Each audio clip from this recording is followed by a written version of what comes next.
Yeah. The rhythm, hear the beat, cultural pulse where we all meet. Together we rise, united and strong. In every word we find where we belong.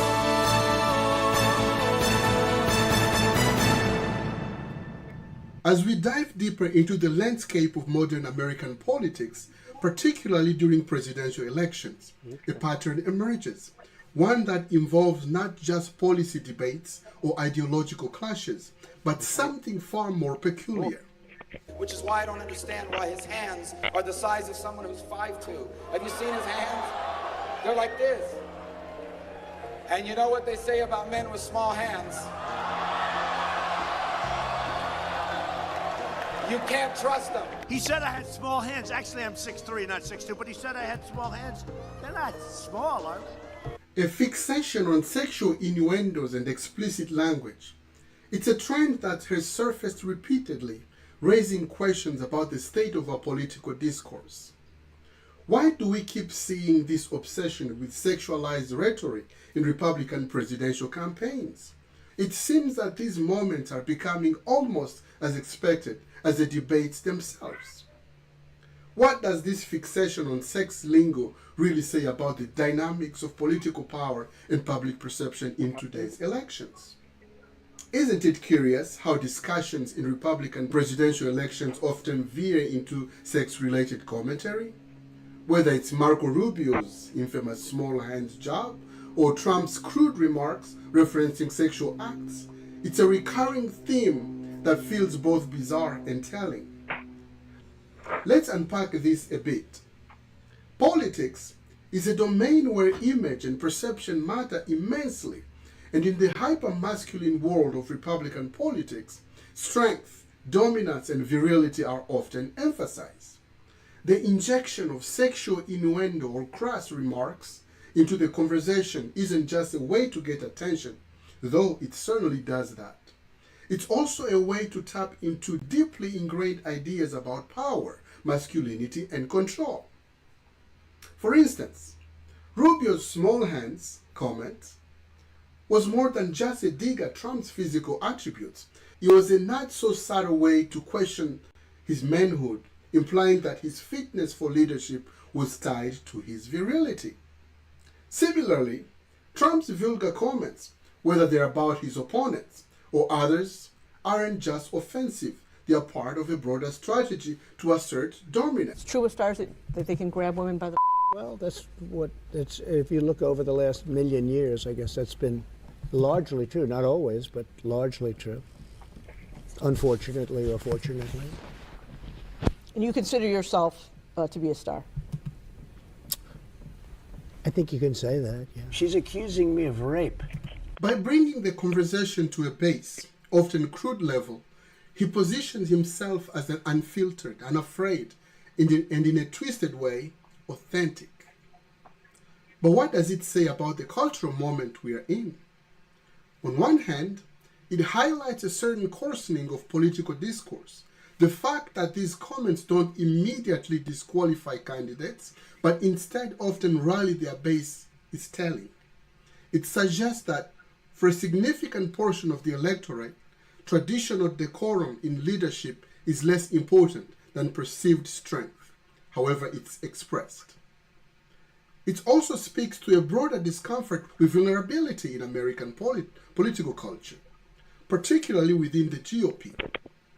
By fixating on sexual innuendo and macho posturing, these politicians reinforce a narrative where power is defined not by wisdom, empathy, or competence, but by a kind of primal animalistic dominance.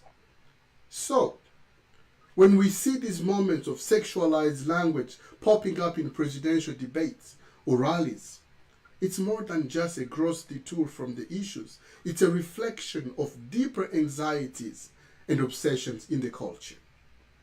The challenge for voters and for our society at large is to recognize these for what they are, distractions from the substantive discussions we need to be having about policy, leadership, and the future of the country. What's particularly striking is how this kind of rhetoric often overshadows the real issues that voters care about.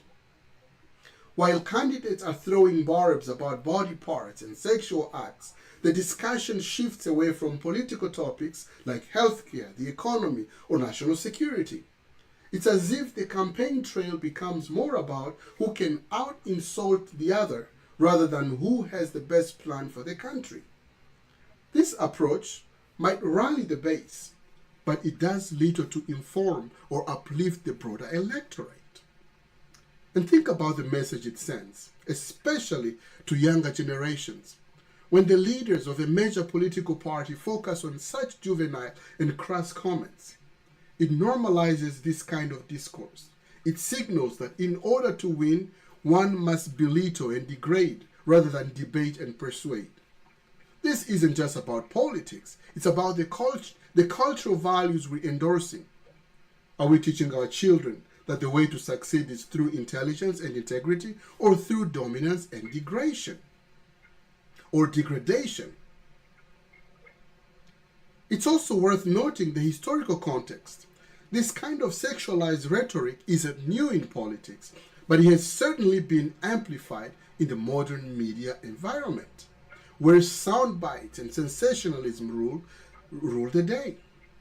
The 24-hour news cycle and social media have created an ecosystem where the most outrageous comments get the most attention. It's a feedback loop that rewards shock value over substance. So, when you hear these kinds of remarks from political candidates, remember that they're not just off-the-cuff jokes. They're calculated moves designed to appeal to certain instincts and to divert attention from the more complicated, less flashy issues at hand. The challenge for us as voters is to see through the noise, to demand better from our leaders, and to focus on the policies and values that will actually improve our lives and our communities. How should we react to this kind of rhetoric? When we encounter this kind of rhetoric in the political arena, it's crucial that we, as the public, react thoughtfully and with discernment. The temptation might be to get caught up in the spectacle, to laugh, to share, to join in the mudslinging, but we must resist that urge. Instead, our response should be one of critical thinking and a demand for better. First, we need to recognize this rhetoric for what it is, a distraction. It's designed to divert our attention away from substantive issues and pull us into a game of personality politics where the loudest voice and the sharpest insult take center stage. We shouldn't let that happen. We should steer the conversation back to the issues that truly matter, issues that affect our daily lives and the future of our country. Second, it's important to call it out. When politicians engage in this kind of discourse, we should hold them accountable. Write to your representatives, comment on social media, and engage in discussions where you emphasize the need for respectful and issue-focused dialogue. We must make it clear that this kind of behavior is not acceptable and that we expect more from those who seek to lead us. Third, we can use this as a teaching moment, especially for younger generations. By discussing these instances with our children, students, or anyone within our influence, we can emphasize the values of respect, integrity, and thoughtful debate. We can contrast the behavior we see on the political stage with the kind of discourse we want to encounter in our communities, one that prioritizes listening, understanding, and finding common ground.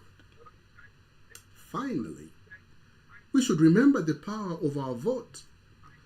At the end of the day, politicians respond to what their constituents want.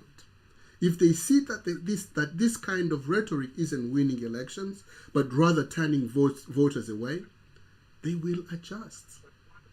By voting for candidates who focus on the issues and engage in respectful, meaningful debates, we send a clear message about the kind of leadership we value.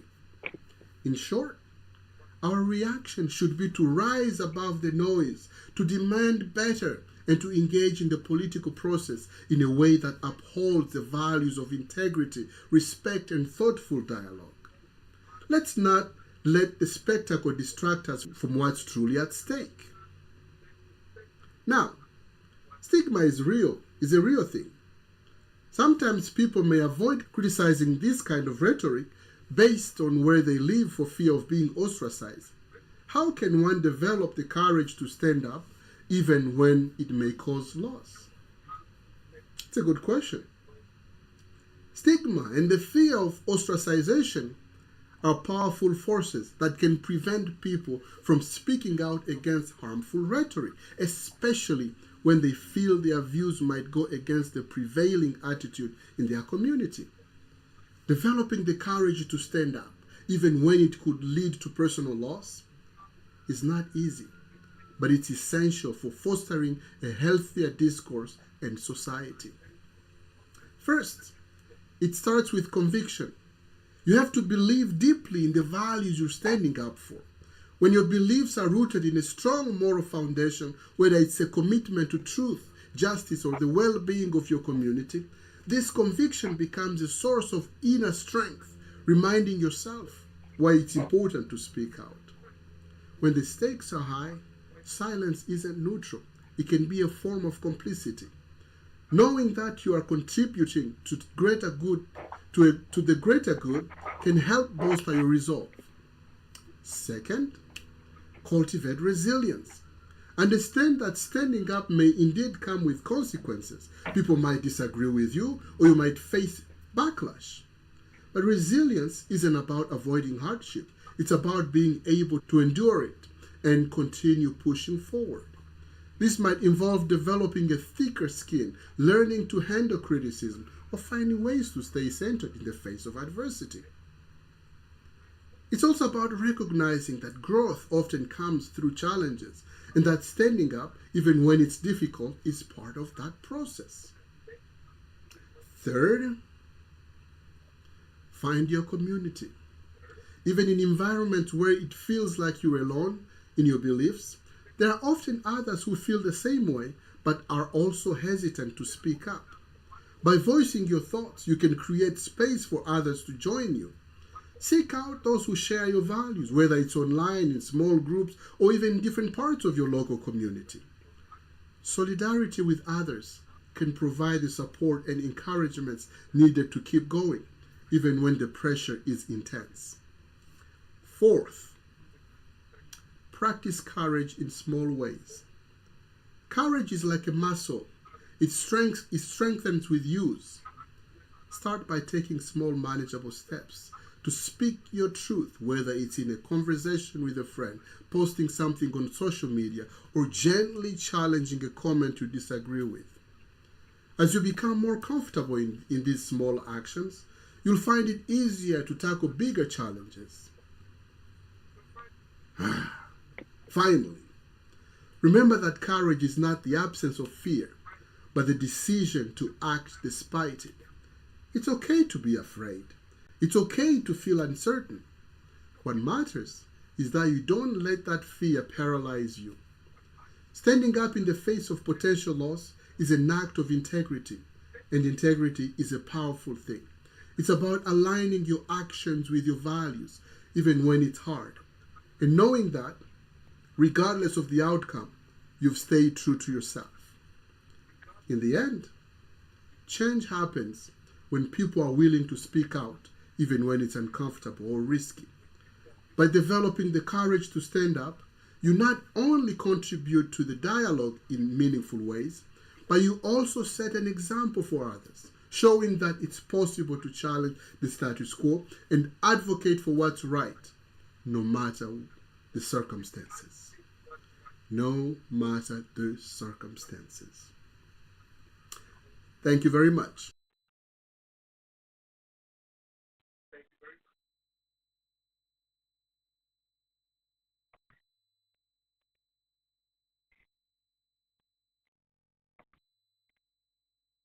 Feel the rhythm, hear the beat. Cultural pulse where we are. every word we find.